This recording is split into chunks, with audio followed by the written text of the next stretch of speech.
everyone! Today I'm going to share with you an exercise that I like to use for resonance and for working on the support and awareness of the abdominal muscles and how they're used in creating sound. So I am going to demonstrate first on one note and then we'll talk about it a bit. So this is metronome at 60.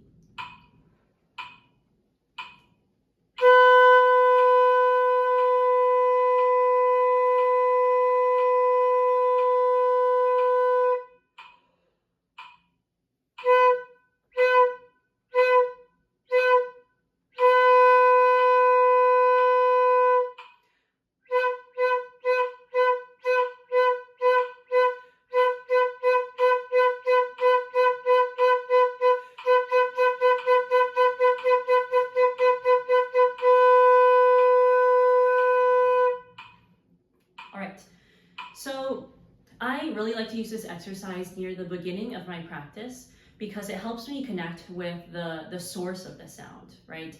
So this abdominal diaphragmatic thrust of air, the support, that's where flute sound starts. That is the source of generating the tone, right? I find that it helps me focus on that and then leave everything else alone. So I'm not thinking of controlling much over here. We're just trying to get just a raw flute sound. Lots of power, lots of resonance, but it doesn't have to be super pretty. It doesn't have to be very refined. We can work on the refining later. I think it's important to have an exercise that just reminds you where most of the work happens on flute. And also sometimes students have trouble letting go of the corners and doing too much work up here to try to create the sound or control the sound. So this is a good exercise to counteract that. I just like to call them gut puffs, or like, because they're coming from your gut and they're the kind of thrusts of air, but you can call them whatever you want. So basically you have a long note. You think of the syllable who. So you're not going to articulate, not going to involve the tongue. We're kind of getting rid of a lot of distracting factors. It's just about the air, just about the support.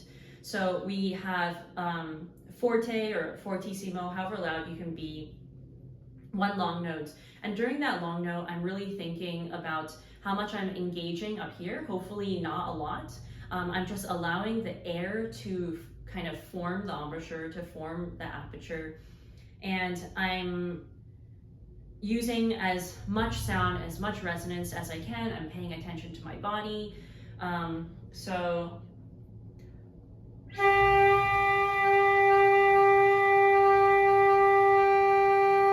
during that whole time, I'm thinking about and feeling what my body use is like. And then, so there are quarter notes. They're supposed to be marcato and détaché. So they're separate thrusts of air. This should feel like it's a lot of effort. Good effort, right? A lot of energy being put into the flute. You should not move the lips between each note, so don't open and close the lips. Let them leave them alone and let the air generate the sound. And then we have eighth notes, and then we have triplets, and then we have 16th notes. And at first, sometimes when I have a student do this, it's actually pretty difficult to get those 16th notes to be separate entities, right? Sometimes they start getting connected. But that's great because that means there's something to work on so that you have more control and power and energy coming from the support, from the abdominal muscles.